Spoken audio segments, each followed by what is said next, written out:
ممتاز ہونے چاہیے، اور جو وہ کر سکتا ہے وہ اور کوئی نہیں کر سکتا۔ وہ انسانوں کے سب سے بڑے دشمن پر غالب آنا چاہیے جو کہ موت ہے، اور یہ بھی کہ اسے دنیا میں اس طرح آنا چاہیے کہ اور کوئی نہیں آیا۔ اور آج ہم دیکھتے ہیں کہ جب کوئی بادشاہ یا عمرہ کسی ملک میں داخل ہوتے ہیں تو ان کا استقبال دروازوں سے نہیں کیا جاتا جو عام انسان کے لیے ہے، لیکن انہیں بہت ہی خاص شہراؤں سے شہر میں داخل کیا جاتا ہے جو کہ عوام کے لیے کبھی بھی کھولی نہیں جاتی۔ لیکن در حقیقت مسیح ان عظیم لوگوں میں سے ایک نہ تھا۔ عظیم مسیح ترین ہے۔ انوکھا ہے، اس جیسا کوئی نہیں، اور اس کے لیے خاص دروازہ کھولا گیا جو کسی کے لیے پہلے نہ کھولا اور نہ ہی کھولا جائے گا۔ وہ دروازہ کون سا تھا؟ وہ کنواری سے پیدائش تھی۔ ہم کیوں کنواری سے پیدائش پر زور دیتے ہیں؟ اس کی دو وجوہات ہیں، اور پہلی وجہ یہ کسی بھی انسان کے لیے ناممکن ہے کہ وہ خدا کو زمین پر لے آئے اور وہ کسی عورت سے شادی کرے اور خدا کو جنے۔ گویا وہ انسان ہے جس نے خدا کو اتار لیا، تو کیا یہ منطقی اور معقول ہے؟ پر میں کہوں گا کہ کسی بھی انسان کے لیے یہ ممکن نہ تھا کہ وہ خدا کو آسمان صحیح۔ سے زمین پر اتار لے۔ دوسری بات یہ ہے کہ یہ بات کسی بھی عورت کے ادراک سے باہر تھی، اور جب مریم نے خوشخبری حاصل کی تو اس نے کہا یہ کیوں کر ہوگا جبکہ میں تو مرد کو نہیں جانتی، یعنی یہ بات انسانی ادراک سے بالا تر ہے۔ خداوند نے اسے الزام نہ دیا جس طرح اس نے زکریا کے ساتھ کیا۔ اس نے زکریا کو الزام کیوں دیا اور اس کی زبان کیوں بند کر دی؟ کیونکہ زکریا کے معاملے میں ایسا ہوا، ایسا بزرگوں کے ساتھ ہوا جو اس سے پہلے تھے، جیسے ابراہم اور سارہ۔ صحیح۔ لیکن ایسا پہلے کبھی بھی نہیں ہوا تھا، کنواری اور حاملہ ہو۔ جنے، اور اس لیے جبرائیل نے اسے الزام نہ دیا کیونکہ یہ ایسا واقعہ تھا جو ادراک سے باہر تھا۔ کیونکہ میں کہوں گا کہ یہ لازم تھا کہ خدا اس دنیا میں ایک انوکھے راستے سے داخل ہو، اور یہ غلط بات ہے جو کہ بہت سے لوگ کہتے ہیں، ارادتاً یا غیر ارادتاً خدا جانے، کہ مسیح کا کنواری عورت سے بغیر باپ کے پیدا ہونا کوئی اچنبے کی بات نہیں۔ جی، اور آدم مرد اور عورت سے پیدا نہیں ہوا۔ یہ تو عام ہے، وہ کہتے ہیں مسیح اور آدم ایک جیسے ہیں۔ کیسے؟ دراصل یہ بڑی غلط فہمی ہے۔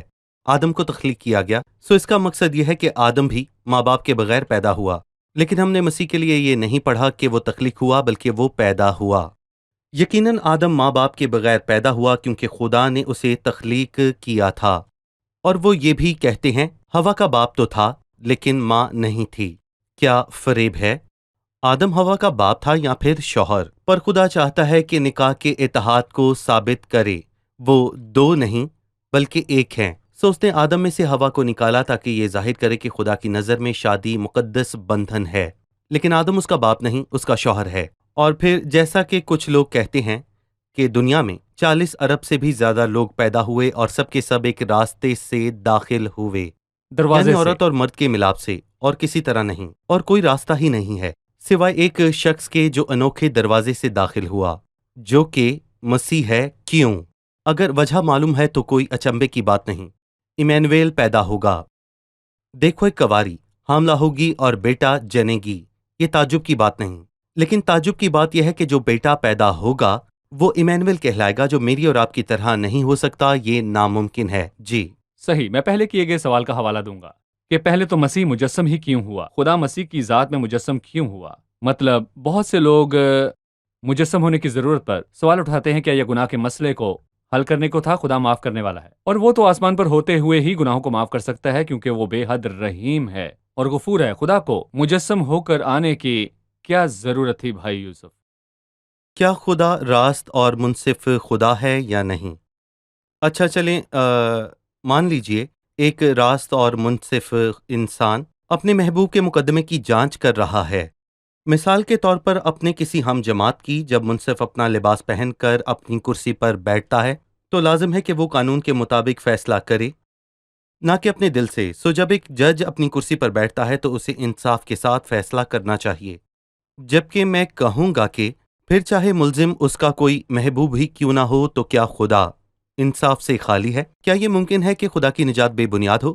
اور گناہ کی مزدوری موت ہے، اور خدا کے عادل ہونے کا ثبوت یہ ہے کہ اس نے آدم کو باغ عدن سے نکالا، کیونکہ اس نے ایک غلطی کی جو انسان کے لیے چھوٹی ہوگی۔ اگر خداوند نے انسان کو باغ عدن سے نکال دیا تو کیا وہ اسے باغ عدن میں واپس لے آئے؟ جبکہ میں کہوں گا کہ ہم اربوں گناہ کر چکے ہیں، تو کیا اس صورت میں خدا عادل ہوتا ہے؟ خدا عادل ہے۔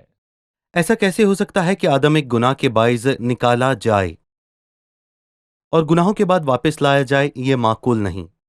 تو پھر حل کیا تھا؟ حل یہ تھا کہ کسی بے گناہ پر جس نے کبھی گناہ نہ کیا ہو یہ سزا لاد دی جائے، اور اگر میں اس جرم کی سزا بھگتنے کے لائق نہیں جو میں نے کیا، اور کوئی اور موجود ہے جو مجھ سے محبت رکھتا ہے تو اس کے صرف کہنے سے کہ پیارے فکر نہ کر، اس سے کوئی فائدہ نہیں، اسے میری جگہ آ کر اس جرم کی سزا کو بھگتنا ہوگا، اور اس طرح وہ راست بازی اور عدل کے تقاضے کو پورا کرے گا۔ اور بنی نوع انسان میں کوئی بھی ایسا نہ ملا جو یہ کہہ سکتا ہو سو خدا نے یہ قدم اٹھایا اور وہ آیا تاکہ جی، قیمت چکائے، بالکل وہ مجسم ہوا تاکہ اس جسم میں موت کو چکھے۔ صحیح، سب کو پتہ ہے خدا مر نہیں سکتا اور موت اس پر غالب نہیں آ سکتی، لیکن اس سزا کو خود پر لینے کی خاطر اس نے موت کو اپنے جسم پر غالب آنے دیا۔ مسیح کو مجسم ہونا پڑا تاکہ فضل خدا کے وسیلے سب کی خاطر موت کو چکھے۔ دراصل مجسم ہونے کے مقاصد مختلف ہیں، لیکن جن مقاصد کا ذکر آپ نے کیا وہ ان سب سے زیادہ اہم صحیح۔ ہے۔ لکھا ہے کہ پس جس طرح لڑکے خون اور گوشت میں شریک ہیں تو خود بھی ان کی طرح ان میں شریک ہوا، تاکہ موت کے وسیلے اس پر جسے موت پر قدرت حاصل تھی یعنی ابلیس کو تباہ کرے۔ صحیح۔ یقیناً حاضرین کے پاس کوئی سوال ہوگا، چلیے ان کا سوال جانتے ہیں۔ میرا سوال نبوت کے وقت کے متعلق ہے۔ یہ نبوت خاص طور پر اسی وقت کیوں کی گئی کہ ایک کنواری حاملہ ہوگی اور بیٹا جنے گی؟ کیا اس نبوت کے اس حصے کے وقت میں کیے جانے کے پیچھے کوئی وجہ موجود ہے؟ جی، جبکہ ہم نے اس نبوت کے پس منظر پر آیت 1 تا 9 کے مطالعے پر واضح طور پر گفتگو کی، ہم نے جانا کہ اس کا سبب داؤد کی نسل سے عداوت تھی اور آخذ کی طرف ہی سے بے اعتقادی کا اظہار کیا گیا۔ سو عداوت اور بے اعتقادی دونوں ہی ساتھ ہیں، یعنی کہ وہ شیطانی سازش تھی تاکہ مسیحا کی آمد میں رکاوٹ ڈالی جا سکے، اور انسان اس لائق نہ تھے۔ بہرحال نہ تو شیطان کی سازش اور نہ ہی انسان کی بے وفائی مسیح کو آنے سے روک پائی۔ جب وقت پورا ہوا تو وہ آیا۔ صحیح، شکریہ بھائی یوسف۔ پروگرام کا وقت ختم ہوا چاہتا ہے، اب ہم مہمانوں سے ان کی رائے جانیں۔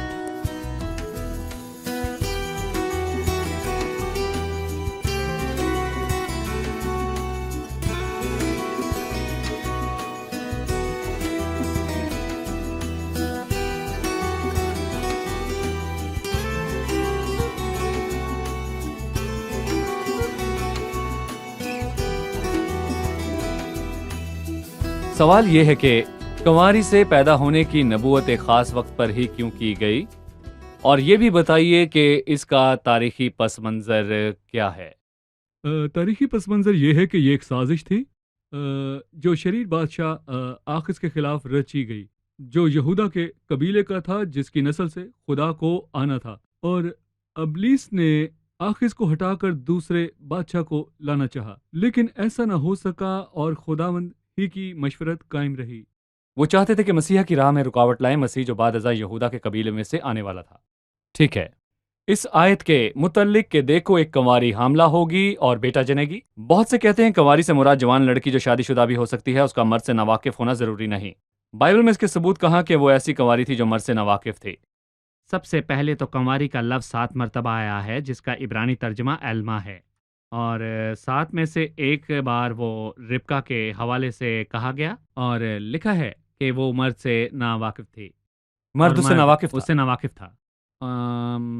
اور عبرانی کے علماء بھی اس کا یونانی ترجمہ پارتھیوس کرتے ہیں، یونانی میں ترجمہ پارتھینیوس کرتے ہیں، اور میں مزید عبرانی سے یونانی؟ عبرانی سے یونانی، اور پارتھینیوس کا مطلب ہے وہ کنواری جو مرد سے ناواقف ہو۔ جی ٹھیک ہے، کیا کہیں گے بھائی یوسف؟ جی بالکل ٹھیک۔ جی، سب سے پہلے تو مسیح کو ایک کنواری ہی سے پیدا کیوں ہونا پڑا؟ مرد اور عورت کے ملاپ سے کیوں نہیں؟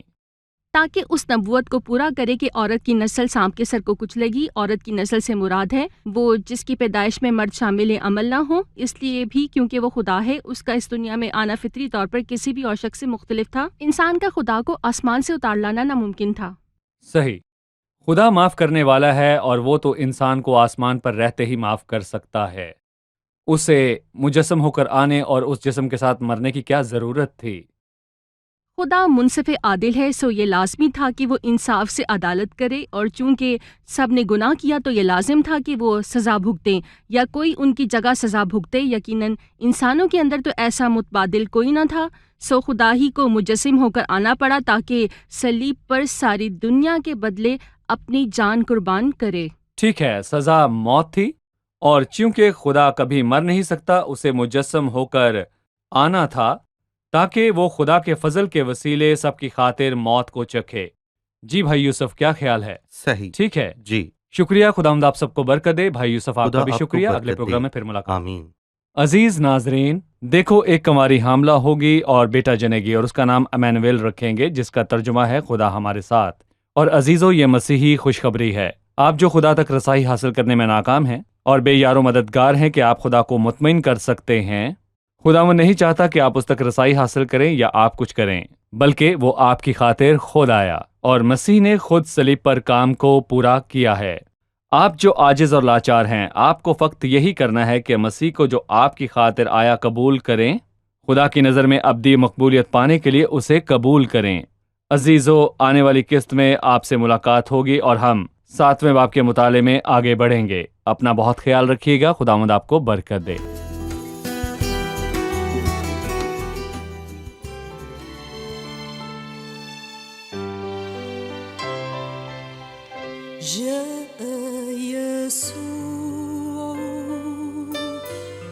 ابن الإله أحبني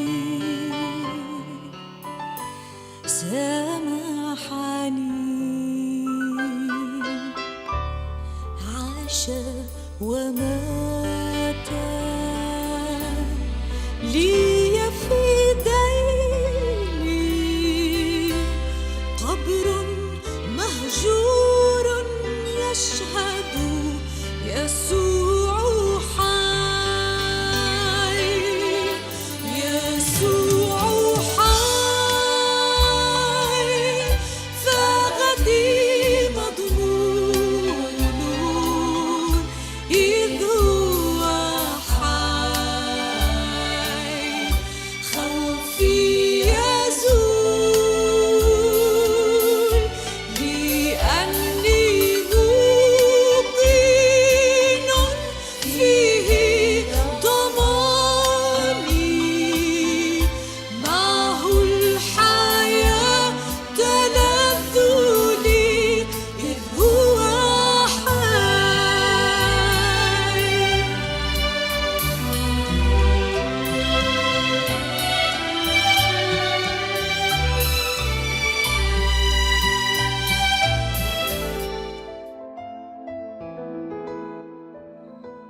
تیرا کلام رہے گا قائم، پہاڑ جب نہ رہے خدایا، تیرے منہ کی ایک بات بھی ٹلے گی نہ، چاہے کچھ بھی ہو۔